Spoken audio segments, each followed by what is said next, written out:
এখন আমার মনে হয় সত্যি আমরা ডিজিটাল যুগে বাস করতেছি অথবা উন্নত দেশে বাস করতেছি।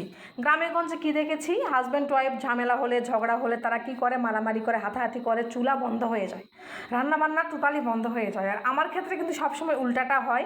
এই যে সাহিব আর আমার মধ্যে একটু মনোমালিন্য হয়েছে সাধারণ একটা বিষয় নিয়ে, তো সে বিষয়টা আর না বলি, যাই হোক। তো সে কী করেছে, আমার যে পছন্দের খাবার স্যান্ডউইচ আর সেই সঙ্গে শরমালাই, এটা কিন্তু শরমালাই আমার খুবই পছন্দের। আমি যখন রাগ করি সে আমাকে হয় কোনো কিছু গিফট করে অথবা আমার পছন্দের খাবার নিয়ে আসে।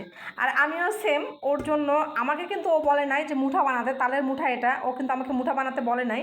ও বলছে কয়েকদিন আগে যে ওর দাদিকে বলবে মুঠা বানানোর জন্য, ওর মানে ও খাবে।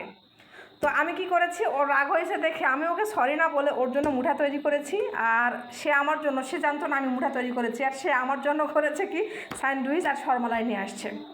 আজও জানি না এটাকে কি বলে, তবে আমার কাছে কিন্তু এটা খুব ভালো লাগে, আমি অনেক এনজয় করি। আমি গ্রামে গঞ্জে দেখেছি যে ঝামেলা হইলে, ঝগড়া হইলে চুলা বন্ধ হয়ে যায়, রান্না বান্না হয় না, বাজার তো দূর, ভর্তা ভাতও রান্না করতে দেওয়া হয় না।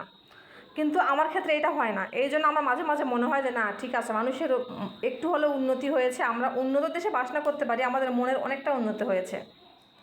তো এই ছিল।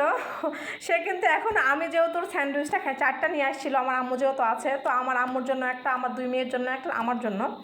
তো 4টা নিয়ে আসছিলো, তারা আম্মু খায় নাই, তো তারা 3টা খেয়ে ফেলছে আমার বাচ্চারা, শরমালাইটা কেউ এখনও খায় নাই। আর আমি যে স্যান্ডউইচ খাই নাই সেই কারণে কিন্তু সাহেবও আমার সেই এত সুন্দর করে তৈরি করা মুঠাটা খায় নাই। আমার মনটা অনেক খারাপ লাগতেছে।